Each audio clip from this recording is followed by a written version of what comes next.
Welcome back, ladies and gentlemen. Episode 7. That's right. The film review show podcast. That's right. UK 8 Post 31. Episode 7. And I'm your host, Mr. Dan Nostalgia. Yes, that's right.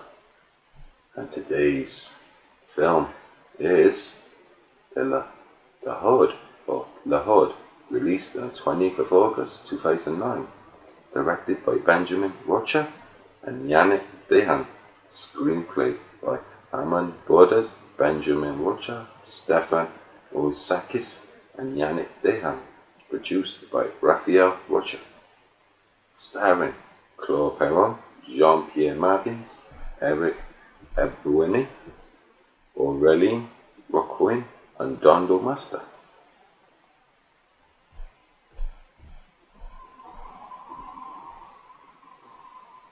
The plot centers around a group of police desperately to pursue vengeance after the discovery of their colleague and friend found murdered and left for dead by criminals residing in the condemned high-rise tower block in the underprivileged Paris slums.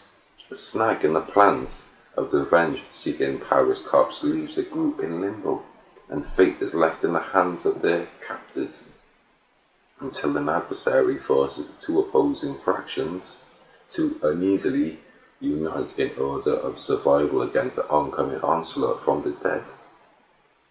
The film's opening act foreshadowing death, with their colleague's funeral and the sight of death laid to rest, which it sets it off in a way like that. The revenge concept mirroring the rogue copper in the raid. Both had lost a friend to criminal elements, also residing inside the tower block of death, knowing the consequences should their plan backfire, with both resulting in different outcomes. And that was it, they were both great movies. The Ade and Ebola relationship changing despite the cause. The two displaying characteristics of one keeping his cool and the other failed to hold his. Ade at times reminding him and often treated his younger sibling like an adult with a child's tendencies to how he spoke to him if he made pragmatic decisions or wanted to do something crazy. Rene, the character, is definitely a standout person. Briefly shines for what he's got screen time. He's crazy, wouldn't do whatever, and didn't hold back on the violence or how he spoke to others. He's definitely one of the characters I liked in this film, and yeah, he is definitely he's brilliant. Now I think the actor probably enjoyed playing this character too in the situation that he was in. The final act with the narrow pathways is a great choice of setting.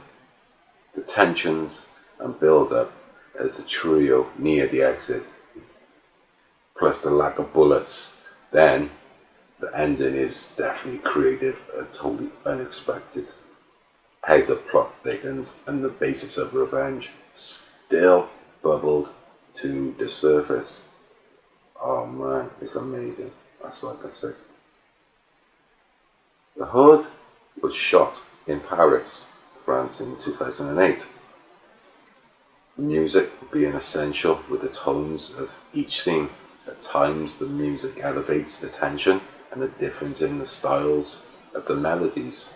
French hip hop is definitely amazing, and George Leonard is definitely a brilliant musician who's made the score on this. I'd love that. As I said, I'm a fan of French hip hop. So be it. I love it, folks. Seriously. The Aurora character, played by Claude Perron, had great growth in her character. She did. As the film went on, vengeful at first with the score to settle, but when the chips are down, she quickly adapts to the environment, especially how she killed the one zombie. It's a vicious scene. It's amazing. Aurora goes full on Kill Bill Black Mamba on this with her handgun at times as well. Wow, like I say, she goes out there and she's killing like John Wick wherever she's going, and that's it's brilliant. The OSOM character, based loosely on a John McClane-esque role, with his die-hard starter pack, his handgun, vest, and sheer will, but kept his shoes on this time at least, you know. So yeah, they didn't have to worry about no she's the vest. But also an Ade dynamic changing over the course of the journey. Despite the rocky and hatred of each other, both being filed down to finding common ground and respect. As the need for survival becomes greater, both soon find themselves allies with opposite backgrounds. After the bad blood, there's a scene of mutual respect in the third act, like Murtaugh losing Riggs. There's a loss and sadness about the goodbye between them, which was, I thought it was pivotal to a point. It showed what humanity had come down to, even when they come on different sides of the fence. The Horde, feeling like a combination of a revenge action plot, meets 28 weeks or 28 days later given, and centers inside a tower block under velvet of violence and blood. So it's like I said, it's almost like the Raid meets 28 days later, and it really does it. It's got a great premise. It's brilliant. Provocative notion. This is my only one for today. For this one is the origins of the Horde goes untold, of how the infected come to be. These events could be linked to the effects of 28 weeks later.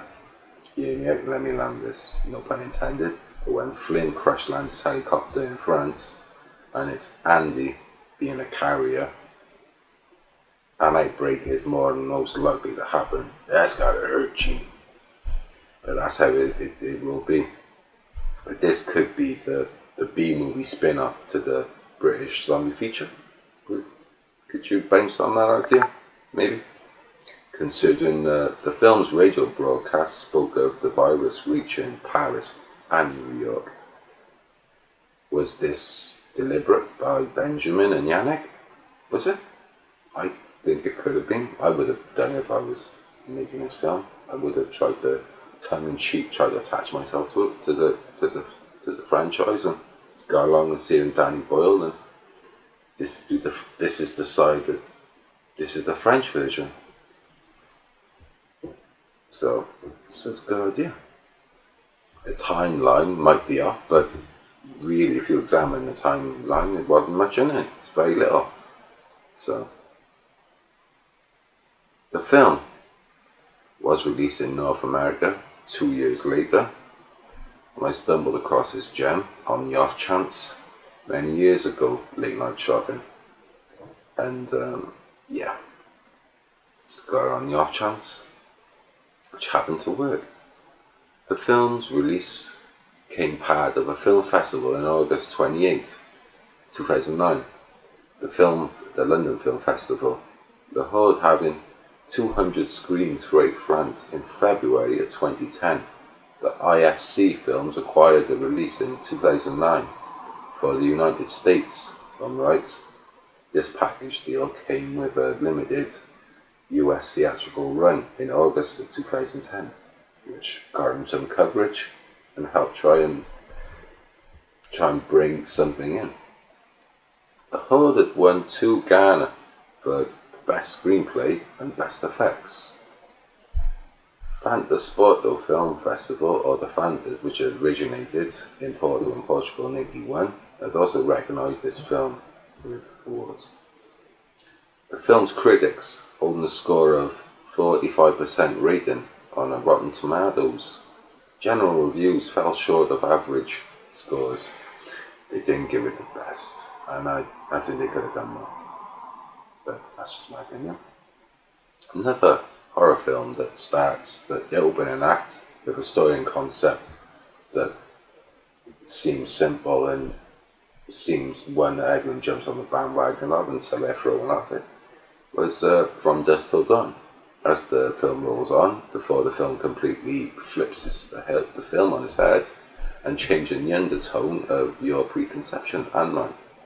The Horde does the same in terms of concept before shifting from a revenge-driven plot with shootouts and criminals and thugs. That's what you possibly could think, you know, the raid almost. But then suddenly turns into 28 Days Later, again shooting down expectations with an inevitable alliance on the horizon, and who knows what's going to follow.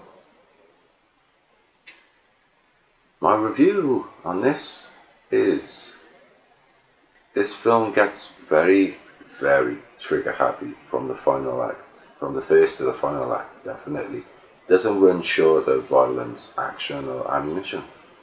La Horde is a first class cinematography in terms of tension and drama. Come on.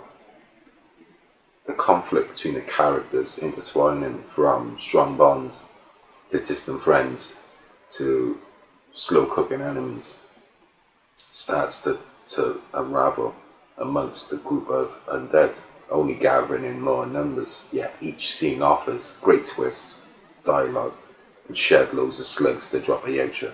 And seriously, I stand by that. I stand by my words on this. Definitely an underrated film. Definitely. Went off the radar for many for whom yet to experience this film, but this should be viewed, folks. Zombie fanatics would clamour and lose their minds to how this film unfolds.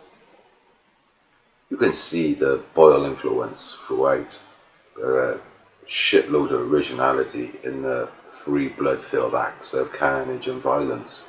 The plot becomes simplified, if you know what I mean, nearing and going into the third act, but holds up in principle, offering little respite to the end. And yet, what a finale.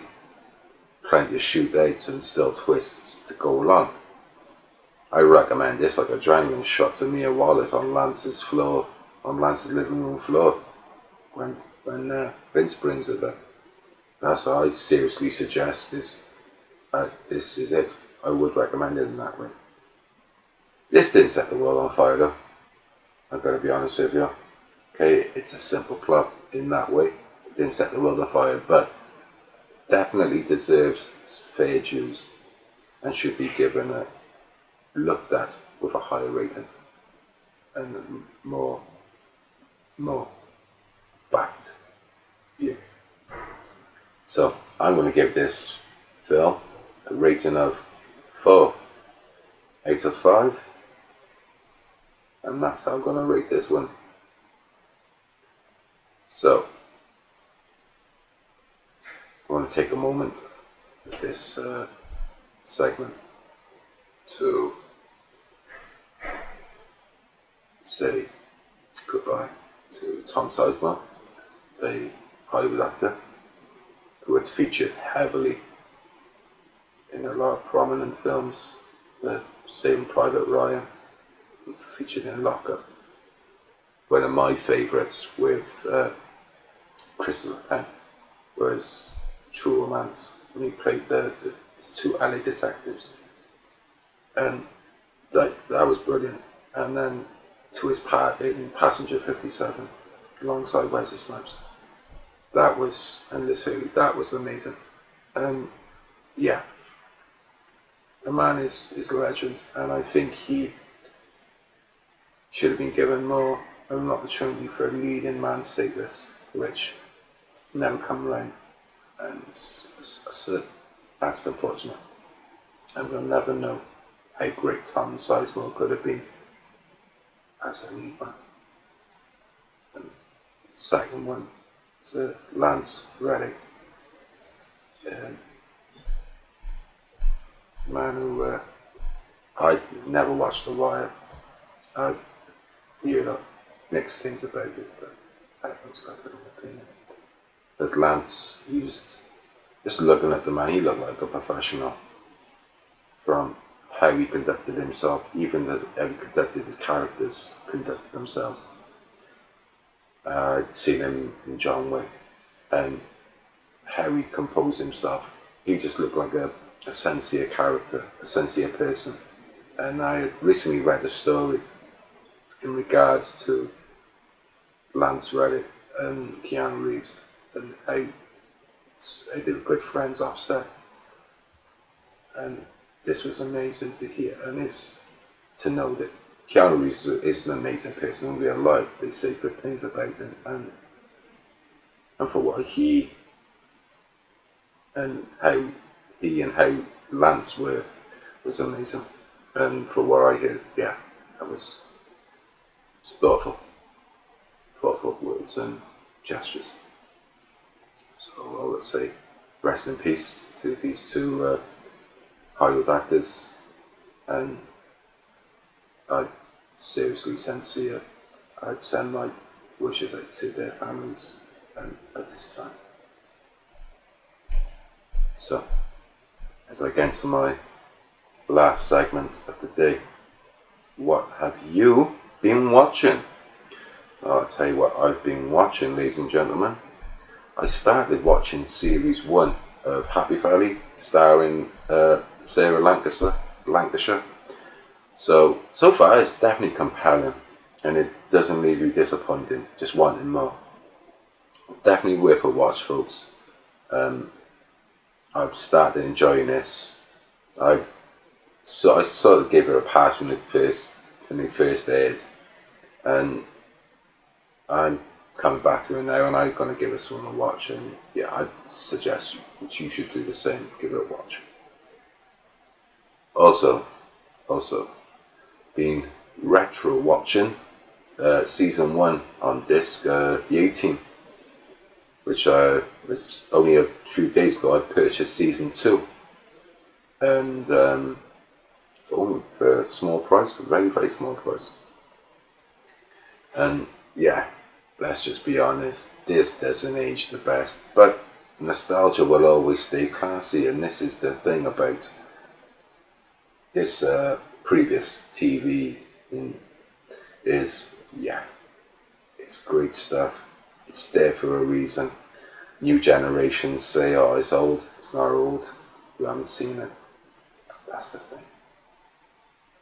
And finally, I did get to have a Friday night viewing of The Void, and found vibes of Lovecraft and Who Goes There about this experience. I like the film.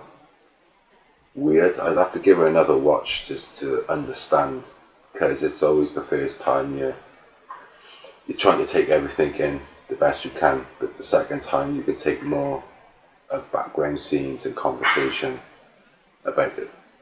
So, comment and give me your opinion on this film, folks, please. Thank you.